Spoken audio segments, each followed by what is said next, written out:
Gue baru dengerin satu podcast menarik yang ngebahas soal online dating. Menarik bukan hanya karena gue selalu penasaran dengan orang yang memilih cara online atau pakai aplikasi buat nyari jodoh, nyari kencan atau apapun itu namanya, tapi juga karena podcast ini topiknya niche banget. Gimana coba caranya bisa sustain dengan topik yang spesifik banget kayak begini?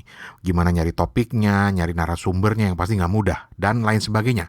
Dan karena penasaran ya gue cari dong kontak si host podcast ini. Bentar, Nope, bukan ini.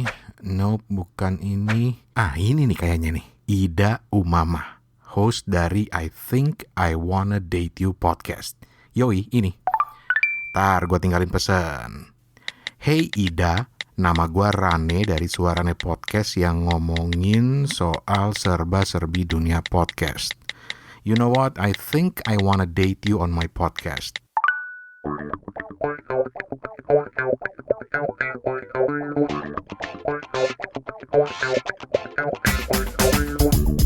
Ida, apa kabar? Halo, alhamdulillah baik Mas. Akhirnya ngedit juga kita. Akhirnya ya. Banyak hal yang menarik yang terus terang gue pengen banget tanyain, tetapi gue harus disiplin untuk fokus ke sharing soal podcast. Tapi boleh dong, sedikit aja. Ya. Soal dating. Mungkin gue bukan dari generasi yang paham soal online dating. Karena, minta maaf ya kalau gue mungkin menyinggung atau gimana, tapi gue mikir, buat apa sih online dating? Lu kayak susah banget nyari jodoh gitu loh. Ini orang tua yang ngomong nih. Ini. Iya. Bisa dimengerti Mas. Gimana tuh, Da? Memang nggak cuma Mas Rane bahkan yang berpikir bahwa emang lu udah gak punya temen apa di kehidupan real lo gitu ya. Alhamdulillah bukan cuma gue berarti. Beberapa temen gue yang seumuran sama gue atau yang lebih muda dari gue Mas, dia juga kadang mempertanyakan, kenapa sih harus online dating? Lo kan gak kekurangan temen gitu kan. Yoi. Lo bisa volunteer, lo bisa ikut komunitas, join klub-klub atau hobi-hobi banyak gitu. Ya, pokoknya intinya banyak cara lah gitu ya. Iya, banyak cara gitu kan. Banyak cara yang organik. Nah, kebetulan memang online dating cukup rame mulai 2010-an lah kalau di Indonesia. Dan karena gue juga udah pernah menggunakan beberapa dating apps sejak 2013 mungkin ya, sampai sekarang. Jadi gue pikir online dating ini sebetulnya sama seperti dating organik pada umumnya. Bedanya memang kita mencari preferensi yang kita inginkan dan mungkin udah punya seleksi di dating app-nya gitu. Tergantung dating app-nya juga sih Mas. Ada beberapa yang memang simple kayak Tinder yang tinggal swipe kanan, swipe kiri gitu. Ada juga yang OkCupid yang punya beberapa pertanyaan, semuanya detail dan di situ ada algoritma yang mencocokkan kita. Wow. Terus.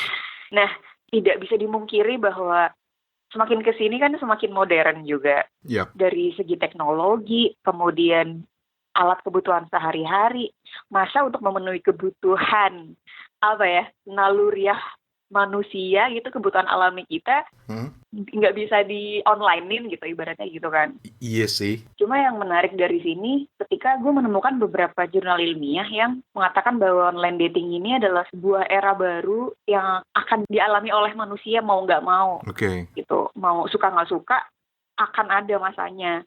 Dan menurut gue 5 tahun terakhir ini sedang cukup berkembang.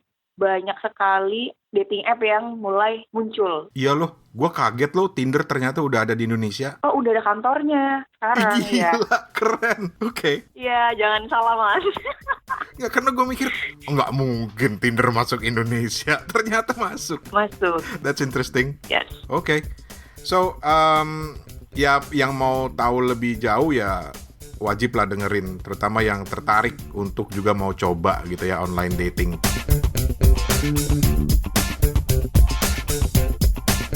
Oke, paling nggak rasa penasaran gue sama online dating agak terjawab lah. Maklum, zaman engkong dulu ya, yang beginian ini nggak ada. Kita mah kalau nyari jodoh dulu udah dijodohin, atau ya paling nggak nyari jodoh itu pas ada acara dangdutan atau layar tancap di kampung sebelah gitu loh.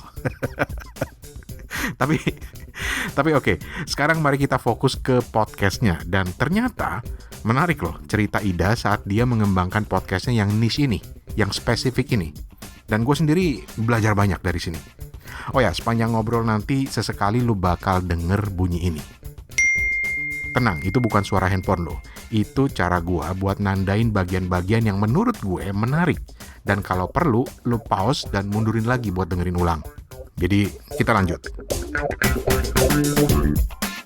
Ini kan buat gue niche banget ya, online dating ini ya. Yeah. Karena podcast tuh kecenderungannya kadang-kadang kan, wah topiknya harus luas, biar gampang nyari topiknya gitu loh. Betul. Ya mungkin kalau lu ngangkat tema soal percintaan modern gitu ya, kayak podcastnya Modern Love gitu, mungkin lebih luas. Oh iya. Online dating ini buat gue lebih niche loh, karena nggak semua orang juga mau mungkin cerita tentang pengalamannya. Nah, kenapa lu memilih untuk main di niche yang seperti ini? Karena gue memang sudah punya pengalaman banyak soal dating app juga, udah bertemu banyak orang juga dari dating app.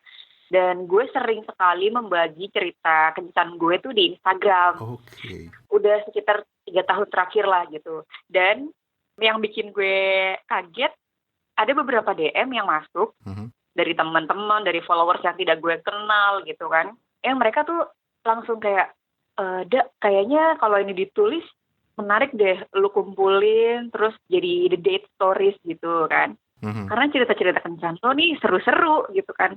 Ada yang membahagiakan, ada yang mengecewakan, ada yang konyol. Lalu gue merasa, oh berarti orang tuh ada yang tertarik ya dengan hal-hal kayak gini. Yep. Gue kira gue doang gitu di dunia ini. Nah, habis itu setiap kali gue membagi cerita soal kencan gue merasa melegakan ya dan menyenangkan gitu ternyata. Karena tidak semua kisah cinta atau pengalaman ngedate itu menyenangkan. Yep. Dan itu tidak apa-apa. Justru itu loh. Itu yang menurut gue harus ditekankan bahwa kalau lo tidak cocok dengan salah satu orang yang lo temui, it's okay. Itu bukan salah lo. Gitu. Itu hanya bagian proses yang harus lo lalui aja. Oke. Kalau memang proses lo memang banyak yang gagal, ya nggak apa-apa juga. Gitu kan. Yep.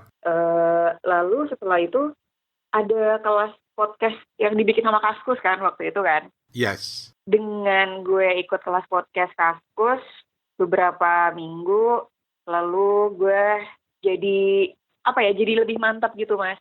Jadi lebih mantap, oke kayaknya gue akan bikin podcast dengan tema dating app atau online dating gitu. Asik. Sementara yang lain-lain di situ pesertanya tuh udah punya podcast, udah dikirimin ke Kaskus juga, udah di-review.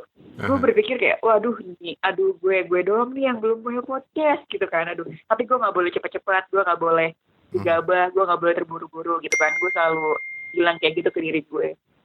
Lalu setelah kelar kelas, akhirnya gue mulai mengontak beberapa orang seperti teman gue yang memang dulu kuliahnya bareng sama gue di jurusan Cultural Studies. Dia juga concern ke isu-isu modern dating, relationship, sama sexuality. Nah, gue brainstorming ke dia dulu, dan beberapa bulan sebelumnya memang kami berdua dan ada satu teman lagi, Dilalah tuh nulis artikel ilmiah, diterbitkan di jurnal ilmiah gitu, soal dating app juga. Dan karena kami semua pengguna dating app, akhirnya riset ilmiah soal dating app juga, presentasi di conference juga.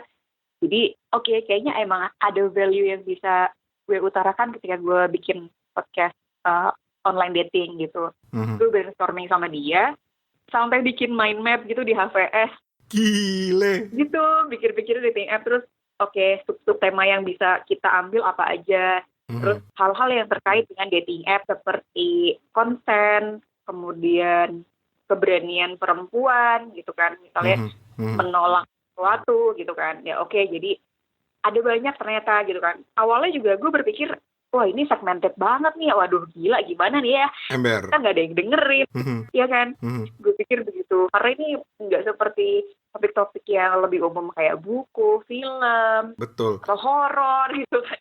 Kadang gue juga masih iri dengan, wah gila rame banget nih orang-orang film, orang-orang buku gitu kan, udah punya basis, udah punya masa banyak, cetokannya enak. Nah, itu dia yang justru gue pengen tanyain, karena dalam tahap membuat podcast itu kan ketika udah dapet temanya gitu ya, lo kan berpikir selanjutnya adalah gimana gue ngembanginnya ya. Yes. Satu, gimana gue sustainnya ya gitu loh. Lu kepikiran kayak gitu nggak sih? Karena lu sendiri ngakuin kan bahwa ini topik yang niche banget gitu, yang mungkin belum banyak tahu. Nah, Yes.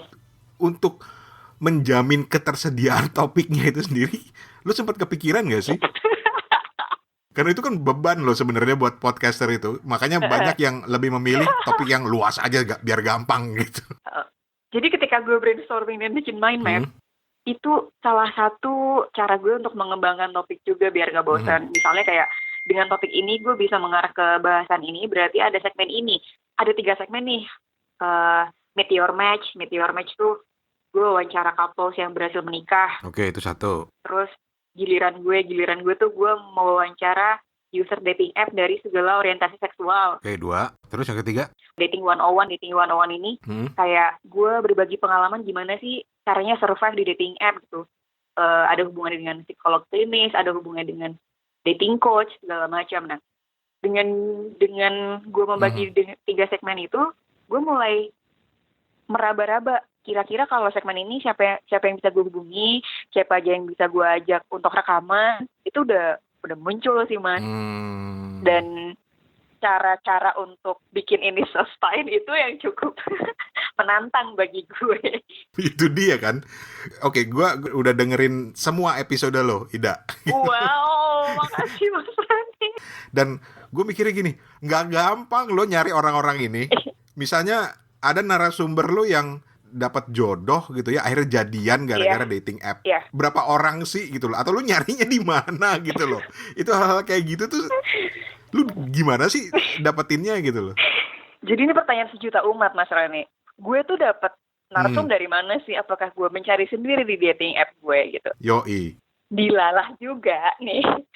Gue mengundang orang-orang yang masuk ke podcast gue tidak gue kenal dari dating app justru. Jadi misalnya temen gue ada yang pakai, temennya temen gue ada yang pakai, lalu juga ada nih gitu.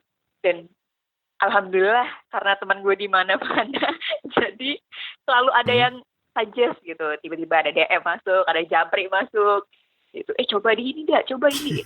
Nah, tantangan kedua adalah soal lo mau di-expose nggak nih, gitu kan? Nah, gitu. Gue terus terang ya, ya, kalau gue pengguna dating app, gue nggak mau ngomong. Gue nggak mau ngomong. Maaf, ini sudut pandang gue ya. Iya, nggak apa-apa, Mas. Banyak ada yang beda atau ada yang protes. Gue nggak mau ngomong, malu gue. Oh, jangan salah Mas Rene. Gue banyak dapat penolakan kok. Oh gitu? Iya, di 5 episode pertama, gue udah cukup merasa lelah waktu itu. Padahal baru 5 episode ya. Gue lelah karena, aduh nih gue udah dapet temen gue yang bisex udah, temen gue yang ini udah, gue juga udah gitu ya. Aduh, mas siapa lagi ya?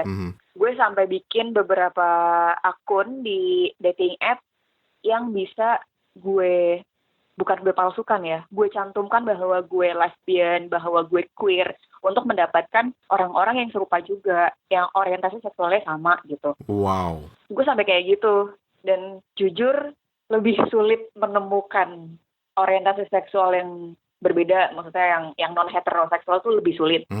Apalagi gue selalu bertanya, dia itu mau di-expose nggak atau di-mention nggak sosmednya. Kalau misalnya lo mau gue wawancara, foto lo mau ngadep mana, depan, belakang, samping gitu kan? Apa lo mau cuma kelihatan setengah muka gitu?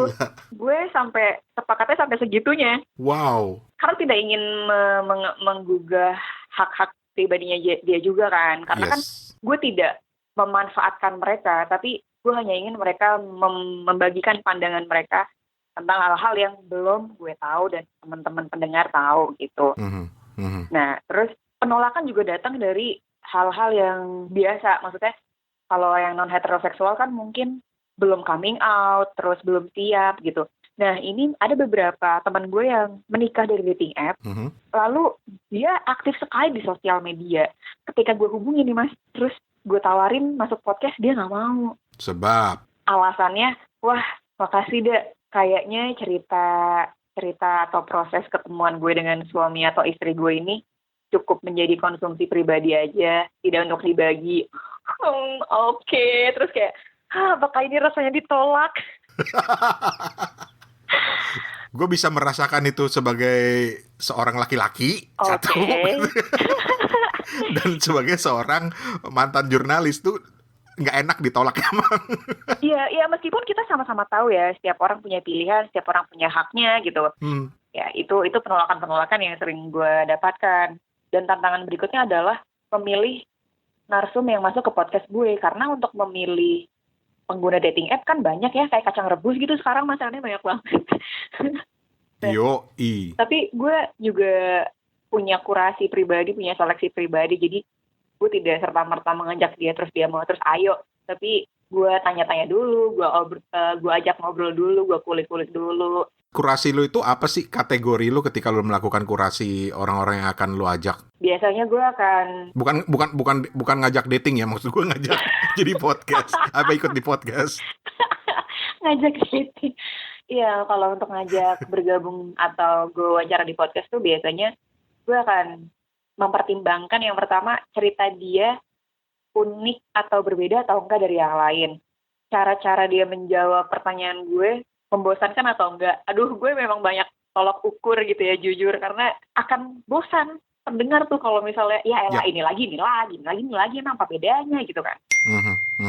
Jadi gue berusaha untuk menggali, oh ternyata ada loh yang Mas Rani denger, rekrut karyawan dari dating app lah. Terus ada yang sama-sama depresi, curhat ke dia lah gitu kan. Gila. Nanti kita akan gali lagi nih ke dalam cerita-ceritanya yang menarik-menarik ini.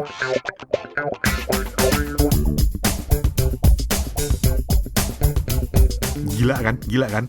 Sampai sedetil itu dia planning podcastnya. Karena Ida emang sadar banget, ini topiknya emang spesifik banget, niche banget.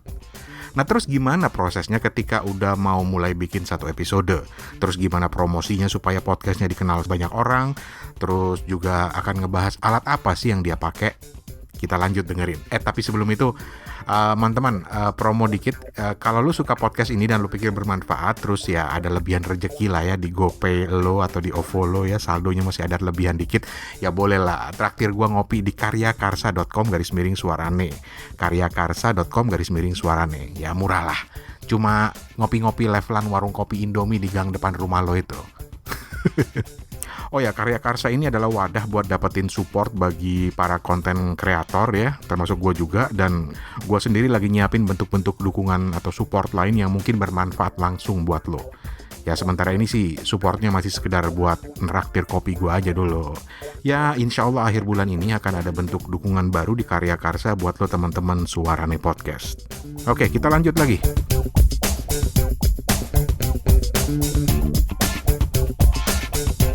Oke, lu udah dapat nih tema, lu udah dapat segala macam sampai kategori untuk memilih narasumber. Gila, itu gue salut banget sampai lu punya kategori itu karena lu mempertimbangkan ini ntar ngebosenin apa enggak apa gitu ya. Iya. Nah, yang berikutnya adalah ketika lu sudah memulai gitu ya, tahapan apa yang lu lakukan dalam artian gini? Persiapan seperti apa sih yang yang udah lu lakukan ketika lu mau memulai satu episode misalnya? Apakah lu buat skrip atau lu brief dulu orang-orang yang lu ajak ngobrol atau langsung aja apa adanya pokoknya rekam upload udah gitu? Biasanya tahapan gue untuk memulai obrolan dengan narasumber gue adalah mostly gue ajak ke kafe atau tempat makan kan Mas, dan gue butuh waktu sekitar 1 jam untuk ngobrol. Untuk ngobrol dulu dengan dia, untuk mendalami, oh ini kayaknya anaknya modelnya yang kayak gini nih. Kalau gue bertanya dari sudut pandang ini, sepertinya dia akan jawab. Dia akan gini. Terus, jadi sebelum lu rekam itu lu butuh 1 jam untuk kayak ice breaking gitu ya? Iya, kurang lebih 1 jam. Ada sih yang cuman sebentar kalau misalnya itu emang teman gue. Kalau orang baru kan gue belum kenal Mas. Misalnya suami yang didapat dari dating app, ya masa gue langsung wawancara kan nggak mungkin ya. Gue tanya dulu dia gimana ketemunya, prosesnya gitu. Jadi seperti pas rekaman tuh sebenarnya seperti mengulang apa yang udah gue tanyakan di 1 jam sebelumnya. Wow. Dan nggak semua orang familiar dengan mikrofon. Yap. Jadi kalau misalnya pas megang mikrofon terus dia grogi atau gimana kan gue jadi bisa tahu kan. Dan sebelumnya gue akan tanya pertanyaan-pertanyaan yang akan gue ajukan, ada yang mengusik lo nggak, ada yang tidak ingin gue tanyakan nggak gitu. Tapi lu udah kasih daftar pertanyaannya? Gue kasih ketika gue ketemu hari H, Mas. I see. Oke. Interesting. Jadi lu perlu waktu lama untuk ice breaking, untuk akrab dulu sehingga orang itu benar-benar nyaman di podcast gitu ya. Iya. Dan satu pertanyaan yang sering banget gue terima dalam hal podcasting, terutama ketika ngobrol atau wawancara dengan orang gitu ya, adalah gimana sih lu jaga alurnya? Karena kadang-kadang satu topik bisa kesana kemari. Gue akan cari tahu profil dia. Biasanya gue akan Google dulu, misalnya nama dia. Kalau misalnya memang gue belum kenal. Tapi kan sejauh ini gue udah kenal nih sama narsum-narsumnya. Jadi gue bisa nge-track dengan mudah gitu. Lalu yang gue lakukan ketika ngobrol biar terus nyambung adalah menganggap mereka seperti teman ngobrol. Yang pertama itu penting karena biar nggak ada gap. Biasanya kan orang kalau formatnya talk show gitu suka ada jarak, suka mengambil jarak kan. Jadi gue pastikan, sepertinya dia kalau dibercandain kayak gini nggak apa-apa nih gitu. Dan emang harus sering-sering ada ice breaking juga. Betul. Karena mungkin gue ketolong karena basic gue MC juga gitu, udah sering mandu acara, jadi mungkin tertolong dari situ sih, Mas. Iya sih, lu udah kebiasaan ngobrol juga kali ya? Iya, ngobrol sama stranger. Alright, jadi setelah udah rekaman segala macam, salah satu tantangan buat para podcaster juga adalah promosi. Oke. Gitu, lu nggak mungkin kan lu ngerekam, upload langsung ada yang denger gitu kan? Iya. Apa yang lu lakukan, Nda, untuk supaya orang kenal dengan podcast lu? Nah, ini juga salah satu tantangan terberat, benar kata Mas Rene. Yang pertama gue lakukan tuh membuat akun Instagram ya yang pasti. Kemudian Twitter. wannadate_you_podcast. Yeay, wannadate_podcast. Nah, di situ gue masih mati ini yang like cuma 2. Yang follow cuma 5 gitu kan. Anjir. Akhirnya, karena gue juga punya banyak grup WhatsApp yang aktif, gue promote ke grup-grup WhatsApp. Tapi promotnya juga nggak promote mencantumkan link doang. Gue punya awalan, terus gue menyapa mereka, bukan yang dengerin ya guys gitu doang juga enggak. Tapi gue menyesuaikan kalimat promosi gue sesuai dengan topik-topik atau bahasan karakter di WhatsApp grup gitu. Jadi kalau misalnya ada salah satu WhatsApp grup yang selalu mensupport gue, ada WhatsApp grupnya Low Brass Marching Band UI gitu. Jadi ketika gue promote di situ per episode, tiap episode dari awal sampai sekarang selalu ada diskusi yang kemudian jadi topik utama gitu loh, Mas. Misalnya kayak waktu gue ngepost poliamori. Nah, terus baru kayak poliamori itu apa gitu. Ntar ada yang nyaut, ntar ada yang nyambung lagi. Terus jadi diskusi yang menyenangkan ya ternyata gitu. Diskusinya punya insight gitu loh. Jadi promote ke WhatsApp group terkadang memang perlu bagi gue ya. Tapi memang harus disesuaikan juga nih sama timingnya. Kan nggak mungkin promote jam 10 malam gitu ya kalau di WhatsApp group. Biasanya kalau pas lunch 12 sampai 1 siang atau 5 sampai 6 sore lah pas jam pulang kantor itu. Sama di WhatsApp story pasti. Biasanya ada yang komentar Mas Kane. Asik. Gitu. Jadi lu pakai Instagram, WhatsApp group? Twitter yang pasti, Mas. Oke, Twitter. Medium apa lagi yang lu pakai buat promosi? Oh, gue sekarang udah mulai nge-likes postingan orang. Yes. Mungkin ini terkesan murahan ya, tapi itu akan cukup berpengaruh, dipercaya. Misalnya kayak gue kan lagi ikut 30 hari bercerita nih Mas Rane. Setiap malam pukul 9 atau 10 malam gue akan pakai akun Wannadate You Podcast untuk nge-like semua postingan 30 hari bercerita plus postingan asal akunnya. Tiap hari gue kayak gitu. Asik. Itu yang gue lakukan. Tapi itu tips yang ampuh karena apa? Katakan lu dalam semalam nge-like 50 aja gitu deh. Masa sih nggak ada yang nyangkut gitu satu pun gitu kan? Ya bener. Apalagi yang gue pikir menarik dan langsung membuat orang tertarik untuk ngeklik ini Wannadate You Podcast. Apaan nih gitu namanya, dari segi nama. Jadi sekali lagi dari pemilihan nama aja udah cakep banget nih. Kenapa lu nyebut Wannadate You? Waktu milih nama itu gue sempat voting ke sosial media pribadi gue, ke Instagram dan ke Twitter. 2012. Oke. Gue mention ke Boy Chandra, salah satu penulis yang pernah gue MC-in. Yes. Terus gue mention ke Tepi yang suka review film. Oke. Dan mereka berdua sangat membantu gue. Tadinya tuh ada 3 pilihan, Mas. Yang pertama Meet and Match, yang kedua Ruang Kencan, yang ketiga I Think I Wanna Date You. Gue pikir kayaknya kalau Ruang Kencan tuh biasa banget sih kedengerannya gitu. Boomers banget. Oh, so lasir gitu kan. Exactly. Akhirnya oke, kayak iya I Think I Wanna Date You. Terus kok panjang banget tidak namanya? Ya memang disitulah keunikan nama ini biar orang inget gitu. Oke. Wow. Interesting. Banyak banget yang pengen gua gali lebih dalam karena buat gua lu tuh seorang podcaster yang super serius. Mulai dari planning sampai promosi lu tuh gila, lu bener-beneran serius banget gitu loh. Sampai invest alat segala macam. Nah, itu dia. Itu yang gue mau tanyain tuh. Karena salah satu juga yang selalu menggoda ketika kita mau mulai podcast adalah gue harus punya alat dulu nih gitu. Alatnya harus yang keren nih, yang modal. Gue tahu lu udah pamer tuh yang Behringer tuh di Instagram lo. Wow, terima kasih. Akhirnya Gue pikir-pikir modal nih anak nih. Nah, alat apa yang lu pakai, Da? Oke. Dari awal. Awal pertama gue bikin episode 1 sampai episode 10 deh kalau nggak salah ya, udah lama kok. Itu gue mengajak teman gue yang namanya Iboy.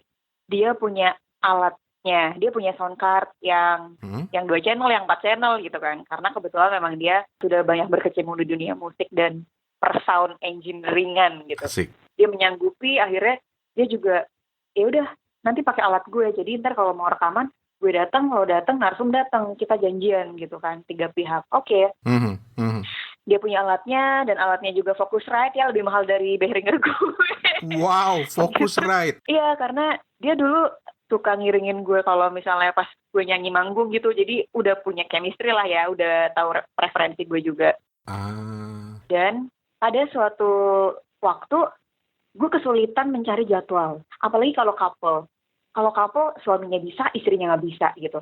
Oke, belum sampai situ, guenya nggak bisa, mereka bisa. Ntar ibunya bisa, mereka aja nggak bisa gitu kan. Wah, ini nggak jadi-jadi nih kalau kayak gini nih gitu. Yoi. Akhirnya apa gue beli aja ya gitu. Tapi gue harus tahu diri nih, alat gue tidak boleh mahal-mahal karena gue belum tahu dan gue tidak punya budget waktu itu. Misalnya kayak gue mau beli Focusrite juga, itu juga mahal ya Mas Rane. Yoi. Gitu. Akhirnya sebelum gue beli alat, gue tuh sempat ketemu sama Lisa Siregar, hostnya Showbox di Box to Box. Oke. Dia kan punya platform yang namanya apa sih yang podcast Lela Hudori itu yang Coming Home gitu kan. Nah, dia juga punya studio waktu itu. Nah, studionya gue pinjem. Kebetulan Tempo kerjasama sama Lisa, gue bawa. Jadi Lis kerja sama Tempo lah, oke, nyediain studio segala macam. Terus setelah itu gue pinjam studionya dong buat gue rekaman gitu. Oh ya udah sekalian promosi, ya udah. Akhirnya gue pinjam studio dia.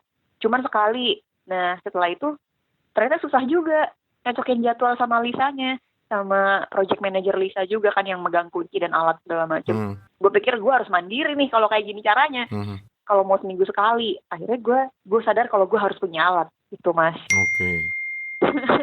Dan karena gue butuh mikrofonnya 3 at least untuk gue dan couple yang gue wawancara, jadi gue tidak mau mikrofon yang mahal-mahal, tidak mau soundcard yang mahal-mahal, at least yang memenuhi kebutuhan gue aja gitu.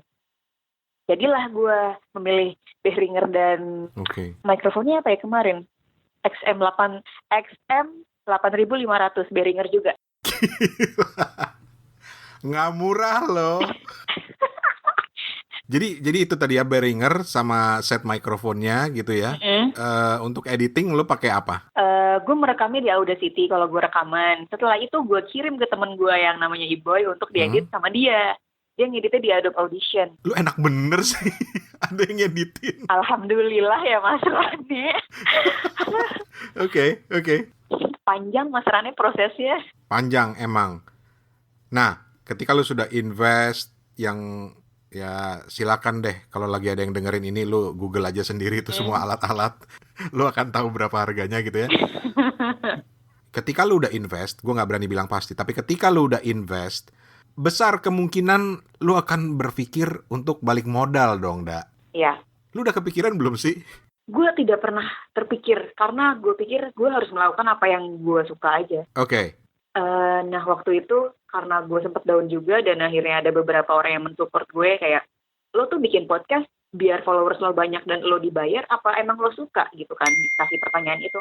Oke, akhirnya gue sadar diri. Menarik.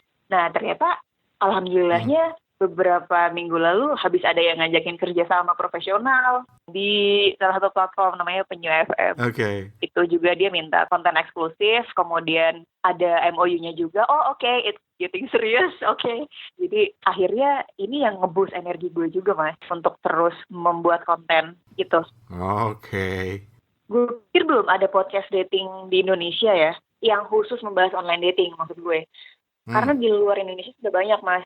Mungkin salah satunya Modern Love, atau itu kan lebih luas ya. Ada Dateable Podcast namanya. Dateable Podcast, oke. Ya, Dateable Podcast. Terus ada Dating Straight, ada Women's Dating gitu kan. Atau How Do You Date, itu udah ada di sana. Dan podcast-podcast tersebut lah yang kemudian menginspirasi gue dan membuat energi gue penuh untuk selalu membuat podcast ini. Nah, ketika gue tidak berpikir untuk memonetisasi podcast ini, ada tawaran, dan kebetulan memang CEO-nya bukan orang Indonesia, dan dia tertarik karena, kok lo bisa sih bikin podcast ini di Indonesia? Dia bilang gitu waktu itu. Ya, dan akhirnya mereka tertarik, oke, go ahead gitu. Yakin nih kalau ntar gue di band nggak apa-apa? Oh, nggak apa-apa, kami akan support gitu kan. Dia bilang gitu. Oh, ya udah. Ya udah, akhirnya deal lah si kerjasama ini itu, Mas. Dan beberapa hari lalu ada salah satu platform juga, manajer platform yang nge-DM gue di Twitter tiba-tiba. Terus gue pikir, wah gila nih, platform gede kan. Dia tertarik dengan tema podcast gue, dan dia ngajakin ngopi. Gue bilang, oke. Yeay!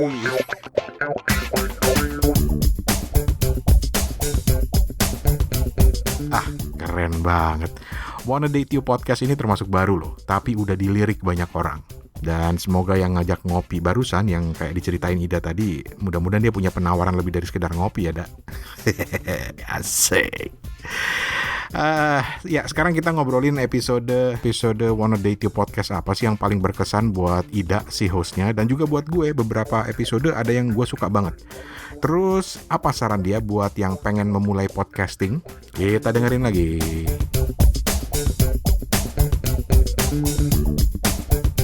Dari semua episode lo ini, apa yang paling berkesan lah? Ya pastinya semua berkesan lah, karena pasti punya cerita sendiri. Tapi mungkin berkesan dari segi temanya, dari segi produksinya, dari segi narasumbernya.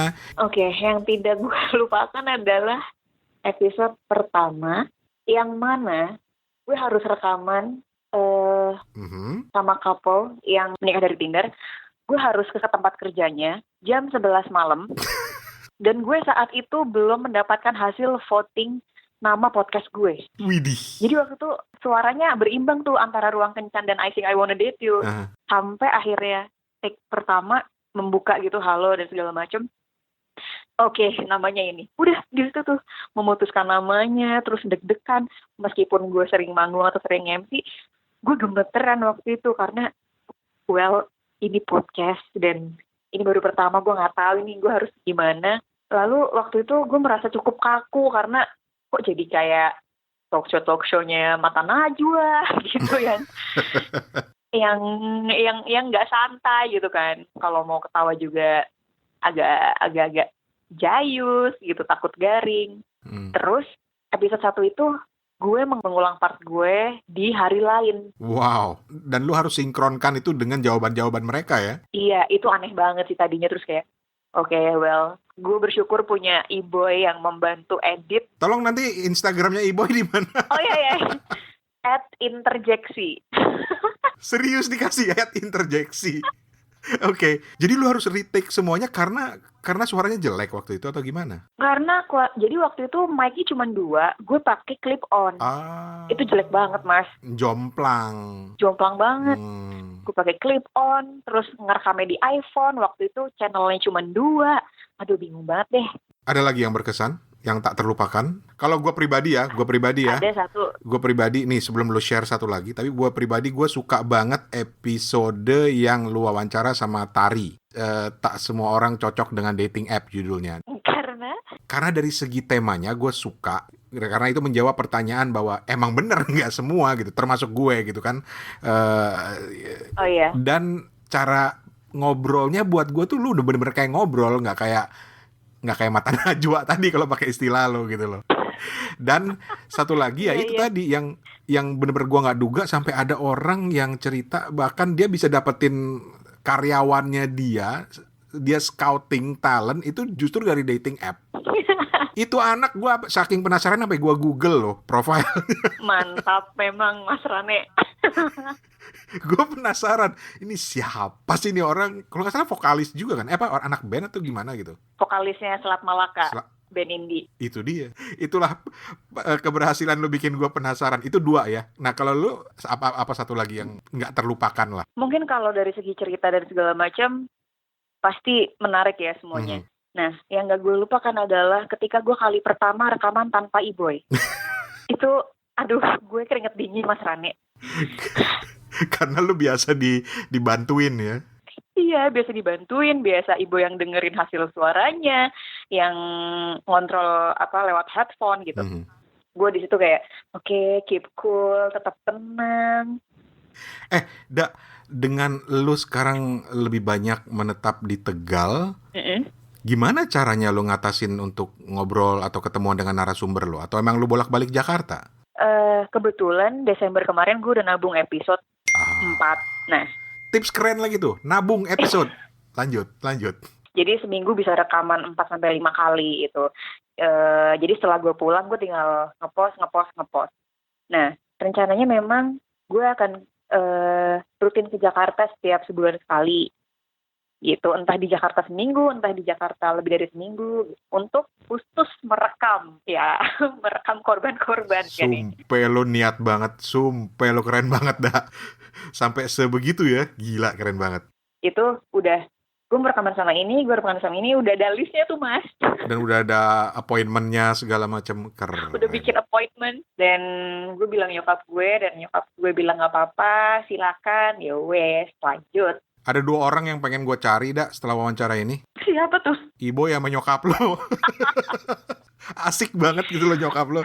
Kayaknya support banget profesi anaknya. Iya. Dan lo udah berani dong bilang itu profesi lo podcaster. Iya, gue bilang, Ibu ini aku beli alat dengan harga segini belum tentu bisa menghasilkan. Tapi tenang aja, aku masih punya kerjaan lain yang lebih menjamin gitu. Yes. Nah, pas kemarin diajak kerja sama penyu, gue bilang juga, Ibu, aku dapat dari penyu segini ya, segini. Ya udah. Jadi kalau misalnya ini di luar kamar gue, nyokap gue tahu gue lagi ngomong sendiri, berarti lagi rekaman ya anak gitu. Kayak diganggu ya. Nyokap lu tenang. Iya, betul. Anaknya nggak lagi kemasukan apaan gitu ya. Iya, Mas. Oke. Kalau lu harus memberi saran kepada sesama teman-teman podcaster, apa menurut lu yang paling penting, top of mind aja? Yang paling penting menurut gue adalah pembeda diri. Jadi kita harus sadar kita ngomongin suatu topik ini dalam kapasitas apa. Kita ini siapa? Kenapa orang bisa percaya lu ngomongin suatu topik yang lu bukan expertnya misalnya? Atau lu bukan dokter, lu ngomongin kesehatan. Emang lu siapa gitu kan? Menurut gue, kalau memang lu ingin mudah diingat gitu kan, berkesan, carilah topik-topik yang memang belum ada atau belum banyak dibahas. Dari sudut pandang mana itu menurut gue cukup penting. Dan riset selalu harus dilakukan sebelum bikin podcast dan sebelum memilih tema. Itu akan berpengaruh dan sangat membantu. Keren. Terutama bagian riset itu penting banget itu. Oke. Satu lagi deh. Kalau gua harus sebut satu nama podcast yang bisa lu rekomendasikan, yang lu suka. Oke, jadi ada satu podcast yang ingin gue rekomendasikan kepada pendengar Suarane Podcast, yaitu podcast Apa Kata Tempo. Asik. Apa Kata Tempo. Ini podcastnya Tempo ya, majalah Tempo ya. Betul, podcastnya Tempo. Kenapa? Jadi di situ ada ada obrolan dari hostnya Lisa Siregar, dan ada Mas Arief Zulkifli selaku Kepala Pemberitaan Tempo. Di situ membahas isu-isu terkini terkait politik nasional dan isu-isu internasional yang sedang dibicarakan. Meskipun politik dan terkesan berat menurut gue di podcast Apa Kata Tempo, Mas Arief dan Lisa cukup bisa membawakannya dengan santai, dan menurut gue generasi-generasi umur 20-an, 30-an, tidak ada salahnya loh melek politik. Politik tidak selalu buruk, dan bagi gue politik adalah bagian dari hidup. Jadi mau nggak mau kita harus masuk dalam politik itu kan. Dan bagi gue Apa Kata Tempo adalah alternatif yang patut dicoba untuk didengarkan. Asik. Halo Mas Arief Zulkifli, aku dapat komisi nggak nih? Selamat malam Azul. Main Azul aja gue, Kak Azul. Oh wow. Tadi omelin gue lagi sama Azul. Tapi oke, itu menarik banget, dan ya gue juga termasuk salah satu fansnya. Karena jarang sih ada media-media mainstream yang main di podcast, tapi dengan gaya yang ya emang beneran podcast banget gitu loh. Iya, wah itu waktu bikin, aduh jungkir balik Mas. Kayaknya terlibat nih. Jadi Ida ini adalah salah satu nama di belakang awal mula pembentukannya podcastnya Tempo ya? Iya betul. Oke. Kebetulan. Dan ya menarik sih. Mudah-mudahan ini jadi inspirasi buat yang lain, karena memang itu tujuan utamanya Suarane Podcast, buat ngajak orang untuk mulai, ayolah, culture kita itu kan ngobrol gitu loh. Bercerita dan ngobrol. Ayo dong, bikin. Gue yakin lebih banyak yang suka ngobrol dan bercerita ketimbang nulis misalnya. Itu gue yakin itu, karena siapapun bisa melakukan itu. Dan akan menarik kalau dijadiin podcast. Iya, betul. Ida, thank you banget. Sama-sama, terima kasih Mas Rane sudah ngasih kesempatan. Oke, Assalamualaikum. Salam.